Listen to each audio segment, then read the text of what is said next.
Hi friends, welcome to ராஜா. இந்த video நம்ம என்ன பார்க்க போகிறோன்னா, நம்ம ஃப்ரெண்டு ஒருத்தர் நம்ம வாட்ஸ்அப் குரூப்பில் ஒரு டவுட் ஒன்று கேட்டிருந்தாரு. நம்ம ரெனால்ட் ட்ரைஃபரோட ஆடியோ சிஸ்டத்தில் வந்து எப்படி ப்ரோ பிடிஎஃப் பார்க்குறது அப்படின்னு சொல்லிட்டு அந்த டவுட்டு கேட்டிருந்தாரு. அதுக்காக அவர் ஒரு சில லிங்க்ஸ்லாம் வந்து குரூப்பில் ஷேர் பண்ணியிருந்தார். அது இல்லாமல் ஒரு சில கனெக்டர்ஸ் வந்து அவர் குரூப்பில் அந்த காண்டாக்ட் நம்பர் கொடுத்துருந்தாரு. நான் என்ன பண்ணேன், சரி அவருக்கு வந்து அந்த காண்டாக்ட் வந்து நான் கனெக்ட் பண்ணி அந்த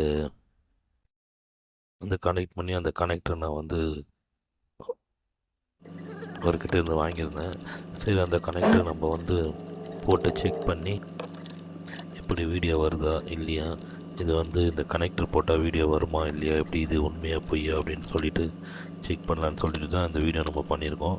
இந்த வீடியோ ஃபுல்லாக ஸ்கிப் பண்ண பாருங்கள், அப்போ தான் நான் வந்து ஃபுல்லாக போட்டது உங்களுக்கு தெரியும். இதில் வந்து ஏ டு செட்டு எல்லாமே நான் போட்டிருக்கேன்.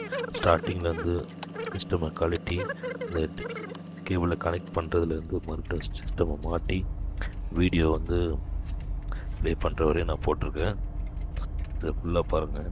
ஃபஸ்ட்டு வந்து இந்த மேலே இருக்க அந்த ஃப்ரேமை நம்ம வந்து ரிமூவ் பண்ணிவிட்டு, அது பார்த்திங்கன்னா உங்களுக்கு ஸ்க்ரூ ட்ரைவர் இருந்தால் போதும். ஆனால் நான் கொஞ்சம் பார்த்து கழட்டணும், ஏன்னா வந்து அது பிளாஸ்டிக்ன்றதுனால டேமேஜ் ஆக வாய்ப்பு இருக்குது. நம்ம வந்து கேர்ஃபுல்லாக கழட்டணும். பாருங்கள், நான் வந்து அந்த ஃப்ரேமை கழட்டி ஒரு 4 ஸ்க்ரூ கொடுத்துருப்பாங்க. அந்த 4 ஸ்க்ரூவை ரிமூவ் பண்ணிட்டதுக்கப்புறம் நம்மளோட அந்த ஆடியோ சிஸ்டம் வந்து தனியாக எடுத்துடலாம். எடுத்துகிட்டு அந்த யூஎஸ்பி கேபிளை வந்து முதல்ல ரிமூவ் பண்ணிவிட்டு அதுக்கப்புறம் நம்ம பவர் கேபிள் வந்து ரிமூவ் பண்ணிடணும். பவர் கேபிள் வந்து ரிமூவ் பண்ணிவிட்டு நான் அவங்கக்கிட்ட இருந்து பர்ச்சேஸ் பண்ணுங்க அந்த கேபிளை வந்து நம்மளோட அந்த பவர் கேபிளை கனெக்ட் பண்ணிவிட்டு ஒரு சைடு கேபிளை அதில் கனெக்ட் பண்ணிடணும். இன்னொரு சைடு அடாப்டர் வந்து நம்ம ஆடியோ சிஸ்டத்தில் கனெக்ட் பண்ணிட்டோம். கனெக்ட் பண்ணும்போது கொஞ்சம் கேர்ஃபுல்லாக பண்ணணும், ஏன்னா பின்னு மாற்றி கனெக்ட் பண்ணணும்னா டேமேஜ் ஆகிறதுக்கு வாய்ப்பு இருக்குது. பாருங்கள், அது எனக்கு கொஞ்சம் கன்ஃபியூஷனாக இருந்தது. ஒரு வழியாக மாட்டி முடிச்சுட்டு நம்ம ஆடியோ சிஸ்டம்லாம் அதை இன்சர்ட் பண்ணிவிட்டு வீடியோ வருதா இல்லைன்னு சொல்லிட்டு நம்ம செக் பண்ண வைப்போம். பாருங்கள், நான் செட்டெல்லாம் மாட்டி கழட்டிட்டு ஃப்ரேமை ஃபிக்ஸ் பண்ணிவிட்டு நான் வந்து உங்களுக்கு ஆடியோ க்ளியர் பண்ணி காட்டுறேன். நான் ஃபிட் பண்ணி முடிச்சாச்சு. இதோட வீடியோ ரெசல்யூஷன் பார்த்தீங்கன்னா 480 இருக்கணும். அதுக்கப்புறம் பார்த்தீங்கன்னா ஃபார்மேட் பார்த்தீங்கன்னா MPEG. இந்த ஃபார்மேட்டில் இருந்தால் மட்டும்தான் வீடியோ வந்து இதில் ப்ளே ஆகுது. பட் வந்து நான் வந்து முன்னாடி என்ன பண்ணியிருந்தேன்னா, யூடியூப்பில் வந்து சாங்ஸை வந்து டவுன்லோட் பண்ணிட்டு டைரெக்டாக பின்ட்ரைவில் பின்ட்ரைவ் கனெக்ட் பண்ணி வீடியோ போட்டேன். வீடியோ வந்து ப்ளே ஆகலை.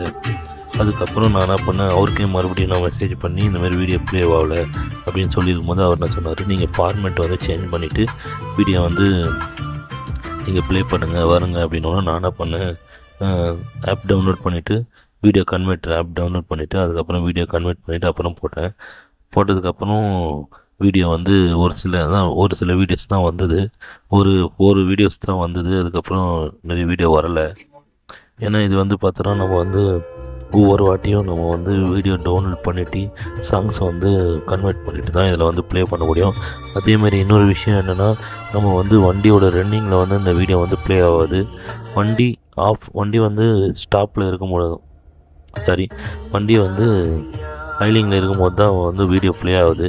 நம்ம வீடியோ ப்ளே பண்ணிவிட்டு வண்டியை வந்து நம்ம கொஞ்சம் மூவ் பண்ணோம் அப்படின்னா, வண்டி ட்ரைவ் பண்ணோன்னா வீடியோ வந்து கட் ஆகிடுது. அப்புறம் பார்த்தோன்னா இதோட காஸ்ட்டு பார்த்தோன்னா 750 வந்து அவரோட வாட்ஸ்அப் குரூப்பில் போட்டிருக்காரு. 750க்கு வந்து ப்ளஸ் வந்து ஒரு 100 சார்ஜ் வந்து கொரியர் சார்ஜ் போட்டிருக்காரு. என்னை பொறுத்த வரைக்கும் நம்ம ஒவ்வொரு வாட்டியும் வீடியோ டவுன்லோட் பண்ணி கன்வெர்ட் பண்ணி போட்டு வீடியோ கேட்குற அளவுக்கு இதுக்கு ஒர்த்து இல்லை. ஏன்னா நிறைய பேர் இதை வந்து யாரும் சரி யாருக்கா டவுட் இருக்கணும் தான் இந்த வீடியோ பண்ணியிருக்கேன். உங்களுக்கு இந்த வீடியோ யூஸ்ஃபுல்லாக இருக்கும். இந்த வீடியோ உங்களுக்கு பிடிச்சிருந்ததுன்னா லைக் பண்ணுங்கள், ஷேர் பண்ணுங்கள், சப்ஸ்கிரைப் பண்ணுங்கள். தெரியாத நபர்களுக்கு இந்த வீடியோ வந்துச்சு